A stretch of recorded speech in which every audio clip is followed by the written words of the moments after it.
Salam alaikum. Bonjour à tous. Aujourd'hui, je vais commencer la solution de cette feuille d'exercice que j'ai énoncée il y a juste quelques jours. Nous avons rendez-vous aujourd'hui avec l'exercice numéro 1. Alors, on se donne deux espaces de Banach, une hypothèse importante, et T une application linéaire de E vers F. On veut montrer ces trois propriétés. T est continu. Propriété numéro 2, pour tout G appartenant au dual de F, G rond T appartient au dual de E. Troisième propriété, pour toute suite xn de E, si xn tend vers x faiblement dans E, alors T de xn converge vers T de x dans F faiblement. Alors ceci, on peut l'appeler la continuité faible de l'opérateur T. C'est-à-dire, ce que nous allons montrer aujourd'hui, c'est que T est continu si et seulement si il est continu faiblement. Je rappelle que cette écriture veut dire xn converge vers x faiblement. Alors regardons la solution de cet exercice, l'équivalence entre ces trois propriétés. Mais d'abord, nous allons rappeler le théorème du graphe fermé que nous allons utiliser aujourd'hui dans l'implication la plus compliquée, parce qu'il faut montrer des implications pour montrer l'équivalence. Alors, le théorème du graphe fermé, donc quand vous avez deux espaces de Banach et une application linéaire entre eux, alors cette application est continue si et seulement si le graphe de T est fermé. Alors, ce qu'on utilise souvent, c'est que si T est continu, si le graphe est fermé, alors T est continu. Évidemment, notre application, elle est évidente. Dans la pratique, le théorème du graphe fermé est utilisé ainsi. Donc, voilà ce que nous avons du théorème du graphe fermé. Alors, comment on l'utilise? On prend, pour montrer que le graphe est fermé, on prend une suite xn et une suite t de xn qui convergent l'une. La première xn converge vers A et t de xn converge vers B. Ce qui veut dire que le couple xn, txn, cette suite couple, converge vers un élément AB qui n'est pas a priori dans le graphe. Alors ce qu'on veut montrer, c'est que il est dans le graphe. Et ainsi, le graphe est fermé puisqu'il contient les limites de ces suites. Donc, une façon de montrer que le graphe est fermé, c'est de pratiquer comme ça. Vous prenez une suite xn qui tend vers un élément A de E et t de xn qui converge vers un élément B dans F, et on montrait que B est un élément et que B est l'image de A. Alors c'est ce que nous allons utiliser dans une implication. Commençons d'abord par l'implication la plus simple, c'est I implique 2I. Alors qu'est-ce qu'elle dit cette I? I, elle veut dire que T est continu, et 2I veut dire que pour tout G appartenant au dual de F, G en T appartient au dual de E'. Bon, si vous prenez T dans L de F et vous prenez G appartient à F', et si vous supposez que T est continu, évidemment, G en T est continu. Donc là, c'est vraiment évident. Alors, 2I implique 3I. Alors, je vais peut-être rappeler 3I,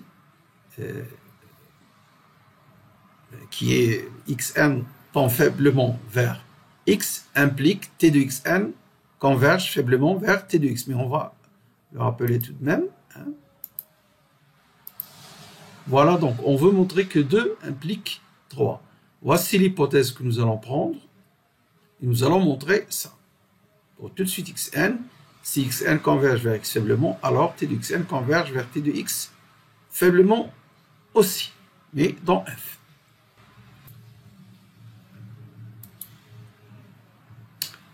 Donc nous allons montrer maintenant que 2i implique 3i. Supposons que pour tout G, G en T appartient à E'. Donc je prends un G quelconque dans F', et une suite xn, telle que xn converge faiblement vers x, dans E. Alors, d'après l'hypothèse, donc, G en T appartient à E', Et donc, la convergence faible de xn nous dit donc que g en t de xn converge vers g en t de x, parce que g en t est élément du dual. Mais ça veut dire quoi? Ça veut dire tout simplement que t de xn converge vers t de x faiblement. Vous voyez, ça aussi c'est évident. Parce que ça c'est g de t de xn converge vers g de t de x pour toute forme linéaire sur f. Voilà donc 2i, 2 implique 3i. Alors maintenant, je vais aborder l'implication la plus compliquée ici, c'est, en fait les autres sont vraiment évidentes, c'est la propriété T, la propriété 3i implique la continuité de T, implique que I et que T est continu.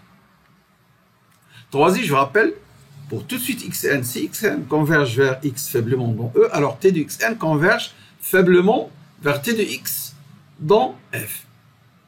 Alors nous allons utiliser le théorème du graphe fermé pour montrer que t est continu, ce qui est possible. Parce que le théorème de graphe fermé, il ne faut pas l'utiliser à tort et à travers. Il faut voir est-ce que les hypothèses sont réalisées. D'abord, les espaces départ et d'arrivée de t sont des Banach, et ensuite t est linéaire. Le théorème de graphe fermé ne marche pas si t n'est pas linéaire. Et si l'un des espaces n'est pas un Banach. Bon. Alors supposons que xn est une suite qui converge vers A et t de xn converge vers B. La méthode pratique pour utiliser le théorème du graphe fermé. Bon. Alors nous avons xn tend vers A.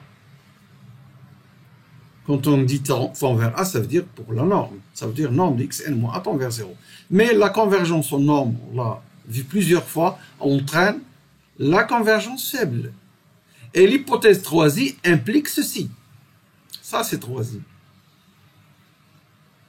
De l'autre côté, nous avons supposé que t de xn converge vers B. La convergence en norme, donc elle converge faiblement, t de xn vers B. Du coup, nous avons deux limites faibles pour une même suite.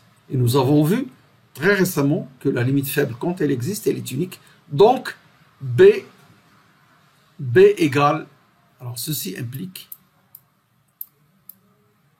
que B égale T de A. Je crois que je l'ai écrit. Hein. La limite faible est unique. D'accord? Je l'ai bien écrit. Et voilà. D'après l'unicité de la limite faible, T de B égale B. Ainsi, le théorème du graphe fermé s'applique, le graphe est fermé et donc T est continu. Alors en conclusion, les trois propriétés sont équivalentes, puisque nous sommes partis de I implique 2i, 2 implique 3i, et I et 3i implique I. Donc nous avons complété la boucle, alors les trois propriétés sont équivalentes. Donc voilà la conclusion, je l'ai répété ici, mais je peux en tirer cette proposition. Soit E et F, deux espaces de Banach, si T est un opérateur linéaire, alors la continuité, c'est la propriété I, est équivalente à la continuité faible qui est la propriété 3i. Voilà, c'est tout ce que nous avons aujourd'hui, donc cet exercice. Je vous remercie pour votre attention et on continuera les solutions de cette liste d'exercices la prochaine fois. Cette liste qui contient 5 exercices. L'énoncé, évidemment, il est sur une vidéo précédente. Au revoir.